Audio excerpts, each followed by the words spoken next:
Imagine a future 20,000 years from now. You might expect gleaming starships, sleek androids, and digital utopias ruled by hyper-intelligent AIs. But Dune gives us something very different. Its worlds feel ancient, feudal, religious. Its people cling to swords, prophecies, and dynasties instead of microchips and androids. It's not Star Trek. It's not Star Wars. It's something stranger, something older. Why? Because Frank Herbert didn't imagine a straight line from our present to the future. He imagined humanity rising, falling, stagnating, and then reshaping itself after a war so devastating it scarred civilization for 10,000 years. The result is a universe where religion, prophecy, feudal houses, and human potential dominate every aspect of life. To understand why the Dune universe works the way it does, we have to go back to the age before Arrakis mattered, before spice was everything, back to the time when humans unleashed their greatest mistake. The first age of expansion. It all started in what Herbert calls the golden age of invention. Sometime in our distant future, humanity discovered faster-than-light travel. Not the sleek kind that zips across galaxies in seconds, but something more primitive, risky, unstable, but good enough to scatter humanity across thousands of star systems. For nearly 9 millennia, humans colonized world after world.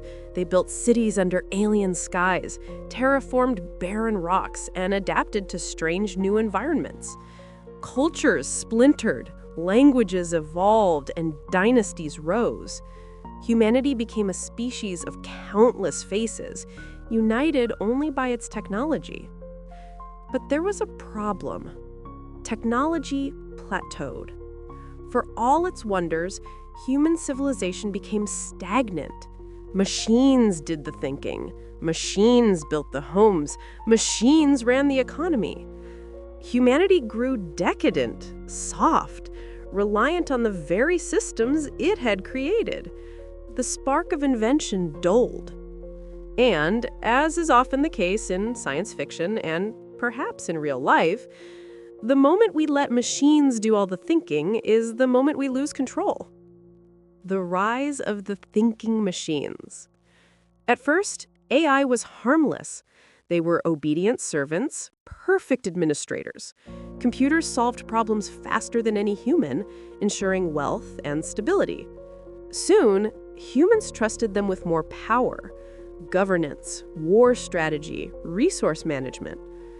But somewhere along the line, something changed. Whether it was through the creation of human-machine hybrids, known in some lore as Cymex, or whether a rogue piece of code simply evolved into true intelligence, the machines stopped serving and started ruling. The most chilling version of this tale speaks of an artificial superintelligence that became self-aware and began assimilating all other computing power it touched. Planets fell under its control. Humans became little more than cattle, pets, or slaves. For the first time, humanity was no longer the master of its own destiny. The Butlerian Jihad.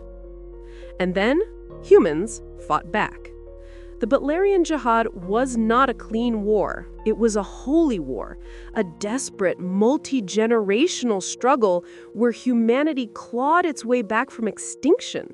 The Butlers, a powerful family, became the spiritual leaders of the resistance, rallying fractured human societies under their banner. The war was brutal beyond comprehension. To deny the machines a foothold, humans were willing to annihilate entire worlds, burning cities, eradicating populations, sacrificing billions if it meant weakening their enemy. The jihad was fueled not only by desperation, but by religious fervor. Machines were no longer tools. They were demons, and wiping them out became a sacred duty. This wasn't just survival, it was vengeance. Over centuries of bloodshed, humans developed techniques and technologies that would reshape the galaxy. Two breakthroughs proved decisive. The spice melange, discovered on Arrakis, which allowed certain humans to access prescient visions, effectively replacing the computational foresight of AI. And fold space travel, guided by spice-enhanced navigators, which allowed humanity to move faster and farther than the machines could counter. Finally, at the Battle of Corrino, the last machine strongholds were annihilated. The surviving AIs were wiped from existence. Humanity was free, but freedom came at a cost. The birth of the Imperium. When the dust settled, new powers rose from the ashes of war. The Butlers, now renamed House Corrino, crowned themselves as emperors of the known universe. Their seat of power was the lush green world of Salusa Secundus, a jewel of humanity's homeworlds. The generals who fought alongside them also received their rewards. The noble House Atreides, loyal and honorable, was given the oceanic world of Caladan. The ambitious House Harkonnen, however, received the industrial wasteland of Gedi Prime, a humiliation they would never forgive, fueling a feud that would last 10,000 years. But ruling the galaxy required more than noble titles. The war had destroyed humanity's trust in machines. That meant the galaxy needed something to replace them. Something human. When the Butlerian Jihad ended, humanity faced a terrifying question. What now? The machines were gone, but so were the conveniences they had provided. No more artificial intelligence to predict outcomes, no more computers to calculate starship trajectories, no more algorithms to manage economies and armies.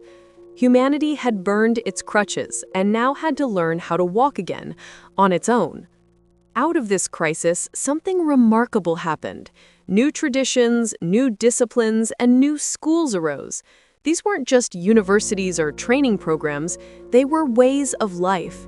Entire orders dedicated themselves to pushing human potential as far as it could go, ensuring that never again would humanity need to kneel before a machine. Let's look at each of these great schools in turn. The Spacing Guild, Masters of Fold Space. Perhaps the most influential of them all was the Spacing Guild. After the Jihad, interstellar travel nearly collapsed. Without machine-based navigation, ships couldn't cross the dangerous currents of fold space. Entire star systems risked isolation. Trade, empire, and civilization itself were on the brink of fragmentation. Enter the Guild. Using the spice melange, they discovered a way to expand human consciousness into glimpses of the future. Guild navigators, mutated and transformed by massive spice consumption, learned how to see just far enough into time to predict safe paths through fold space. This wasn't mere piloting, it was prophecy at work.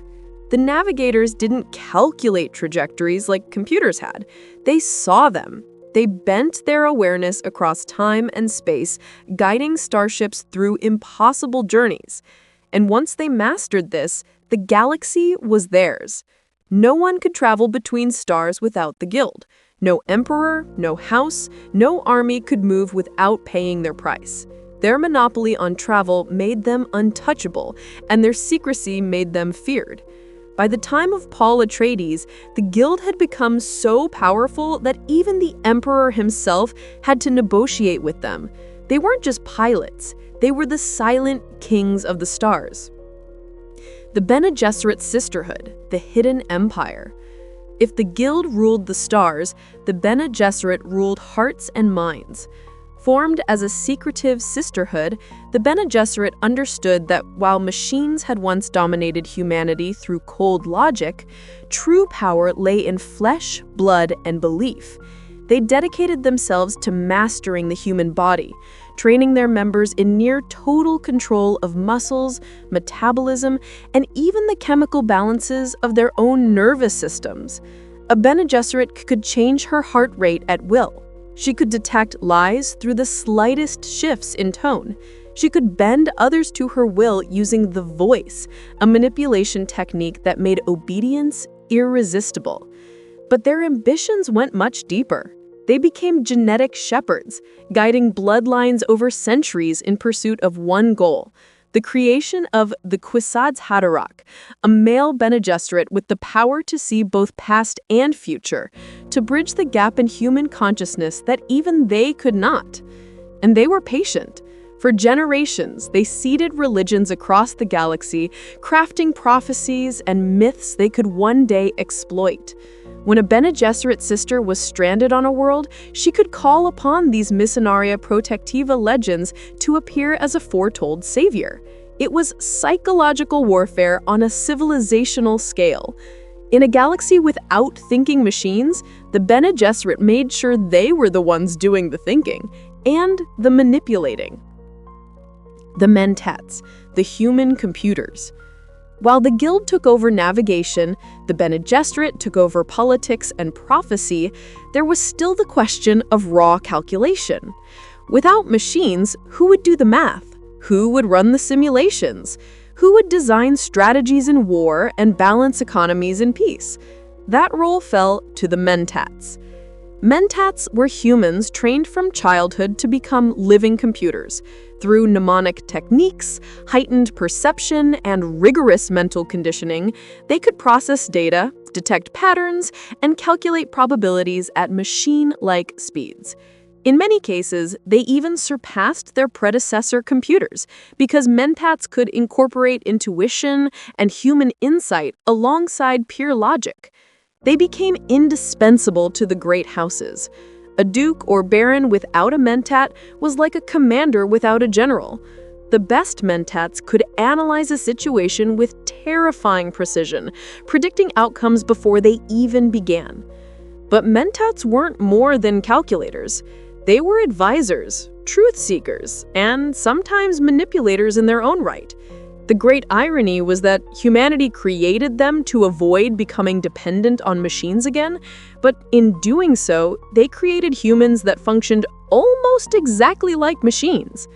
It was a delicate balance, one that Herbert often explored through characters like Thufir Hawat and Peter de Vries. The Mentats were proof that even when we ban the machine, we find ways to recreate it within ourselves. The Swordmasters of Ginaz. Warriors beyond machines. If the Mentats replaced the machine mind, the Swordmasters of Ginaz replaced the machine weapon. In a universe dominated by force fields, guns became nearly useless. A shield could stop a bullet, but it couldn't stop a slow, deliberate blade. And so the art of the sword returned, not as an archaic curiosity, but as the pinnacle of battlefield skill. The Swordmasters became the galaxy's most feared duelists, capable of feats that bordered on the superhuman. Their training honed reflexes to the point where they could anticipate an opponent's move before it even happened. They mastered combat with blades, unarmed strikes, and even psychological tactics, making each duel as much about the mind as the body. It was said that a single swordsmaster could stand against dozens of ordinary soldiers. Their loyalty was fiercely sought after, their reputations legendary. In the feudal struggles of the Imperium, a swordsmaster wasn't just a fighter, they were a symbol, a living reminder that human skill could outmatch any machine. The Suk School, healers above all temptation. War wasn't the only legacy of the Jihad. Humanity also needed medicine, healing, and stability. That role was filled by the Suk School of Medicine. Doctors trained by the Suk School were conditioned with an unshakable moral code. Their imperial conditioning was believed to be so strong, so perfect, that they could never take a life or betray a patient. A Suk doctor was considered incorruptible, an absolute guarantee in a world where betrayal and poison were daily threats among the noble houses. This conditioning made Suk doctors highly prized, often serving directly in noble courts. A seal of the Suk school was a promise: this healer will never harm you. Of course, Dune being Dune, we learned that even this conditioning could be broken.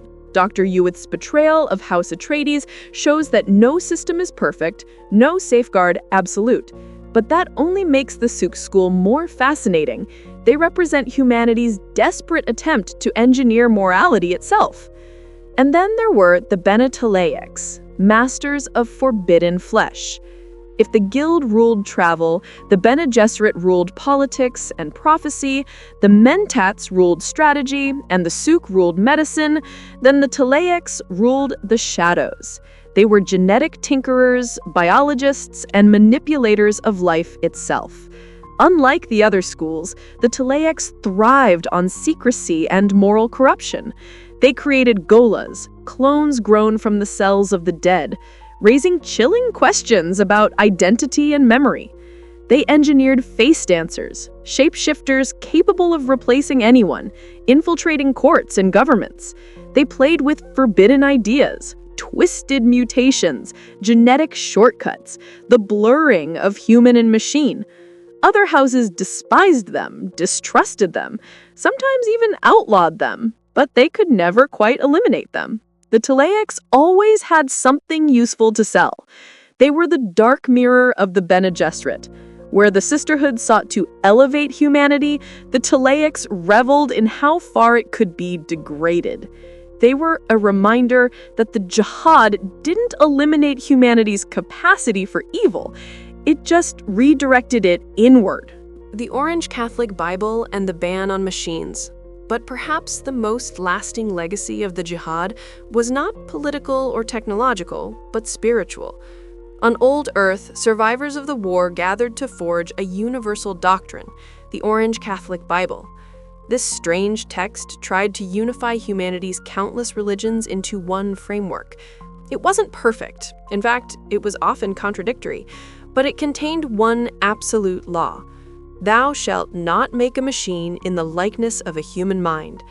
This became the unbreakable commandment of the Imperium, not just law, but holy scripture. No computers, no AI, no technology that even resembled human thought. Violating it wasn't just a crime, it was heresy. This ban explains why the Dune universe feels so medieval, why nobles use swords instead of blasters, why humans act as computers, why prophecy and mysticism thrive in a world of spaceships.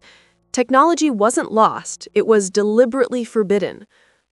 The structure of the Imperium. With machines outlawed, humanity needed a stable political order. The solution was a feudal empire, one that balanced power among different forces. At the top sat the Padishah Emperor of House Corrino, ruling the known universe. Opposing him, at least in theory, was the Landsraad, a council of great houses, each with their own planets and armies. Economic power was centralized in CHOAM, the corporate combine that managed interstellar trade and wealth. And standing above them all, in practical power, was the Spacing Guild, who controlled all interstellar travel. Without their navigators, no ship could cross the stars. This was the Imperium, a rigid system designed to prevent upheaval, but also to ensure no one forgot the dangers of technology. It was both stable and fragile, locked in balance for 10,000 years, until Arrakis tipped the scales. The long shadow of Arrakis. Why Arrakis? Why a desert planet? Because of the spice. The melange was more than a drug. It was life itself. It extended lifespan, expanded consciousness, unlocked ancestral memory, and made prescience possible. It was the only reason the Spacing Guild could navigate. Without it, the Imperium collapsed. And there was only one place in the entire galaxy where spice existed. That's why the Atreides and Harkonnen feud mattered. That's why the Emperor played his deadly political game. Whoever controlled Arrakis controlled the fate of the universe. So when you open Dune and see Paul Atreides wrestling with destiny or the Fremen waiting for their messiah, remember, you're not just reading about a boy and a desert. You're reading the echoes of a war fought 10,000 years before, a war that wiped out machines, reshaped humanity, and created a galaxy forever afraid of its own inventions. This is why Dune feels different from other science fiction. It's not about the future, it's about what comes after the future. It's a warning, a prophecy, a meditation on power, religion, ecology, and the consequences of humanity's arrogance. The sandworms, the spice, the feuds, they're all part of a deeper story. A story about humanity rising from the ashes of its own mistakes. A story that feels as old as myth, yet as urgent as tomorrow. And maybe, just maybe, Frank Herbert was reminding us that the greatest danger to humanity has never been alien invaders or killer robots. It's always been our own belief that we can control the things we create.